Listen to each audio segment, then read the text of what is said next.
Imagine a hidden tunnel stretching for miles beneath Nazi Germany, a secret escape route that may have allowed Adolf Hitler himself to slip away. Is it myth? Is it history? Or is it one of the biggest unsolved mysteries of World War II? Join me as we dive into the depths of the 100-mile tunnel system and uncover what might really lie below. The idea of a secret Nazi tunnel network has fascinated both historians and conspiracy theorists for decades. Beneath Berlin, deep inside the Owl Mountains of Poland, and across occupied Europe, the Nazis dug massive underground bunkers, factories, and command centers. Some were real, like the Führerbunker in Berlin or Projekt Riese in Poland. But the most intriguing question is, were these tunnels simply defensive structures, or did they form a hidden escape route for Hitler and his officers? To answer that, we have to separate the hard evidence from the rumors that still echo today. We know that by early 1945, Berlin was collapsing. Soviet troops were closing in, Allied bombers were reducing the city to rubble, and Hitler retreated into the Führerbunker, 55 feet below the Reich Chancellery. It was designed to withstand bombardments, stocked with fuel, water, and even air filtration. But here's the kicker. Berlin wasn't just a city of streets and squares, it was a city of tunnels. The U-Bahn subway, storm drains, and military shelters crisscrossed beneath the capital. Contemporary maps suggest that, in theory, someone could have moved through miles of underground passages without ever being seen above ground. And this is where the legend takes shape. A supposed 100-mile underground escape system, engineered to allow Nazi leaders to vanish when the walls closed in. Several theories tie Hitler's escape to these tunnels. Some claim there was a direct passage from the Führerbunker to Tempelhof Airport, allowing him to board a waiting aircraft. Others suggest connections to the S-Bahn stations, where he could disappear into the chaos of fleeing civilians. The most elaborate version connects Hitler to Projekt Riese in Poland, a sprawling complex of unfinished tunnels blasted into the Owl Mountains.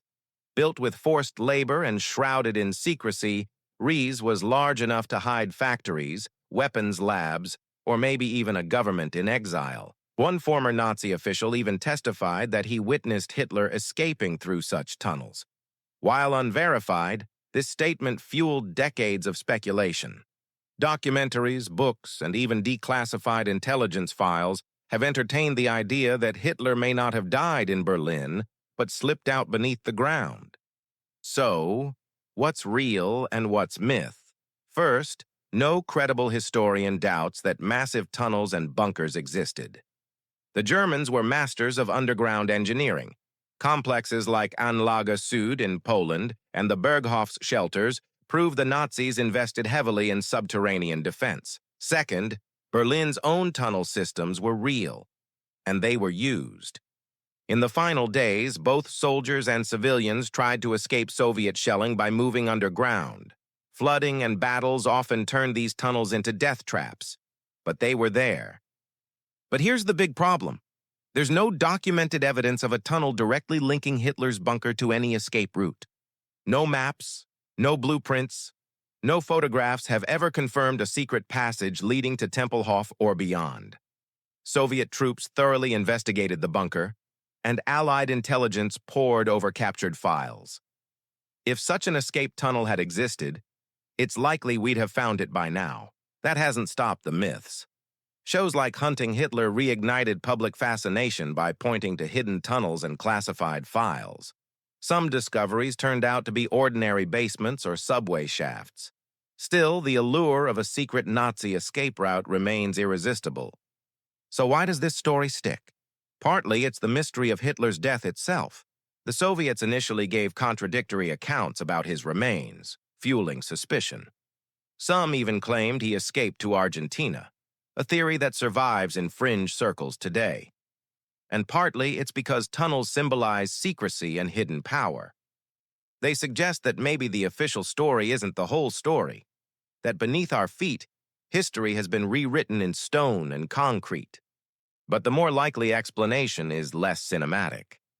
Hitler died in the bunker on April 30th, 1945, and the tunnels that did exist were simply defensive structures, not escape routes. The mystery of Hitler's supposed escape tunnels shows us just how much World War II still captivates the imagination. Yes, there were tunnels. Yes, there were bunkers. But the story of a 100-mile escape route is likely more legend than reality. A legend born out of fear, secrecy, and our fascination with what might be hidden underground. Still, every time a new tunnel is unearthed in Germany or Poland, the question resurfaces. Did we really uncover all the secrets of the Third Reich? Or is there still something buried deep below? If you've got thoughts on Hitler's supposed escape tunnels, drop them in the comments. I'd love to hear your take.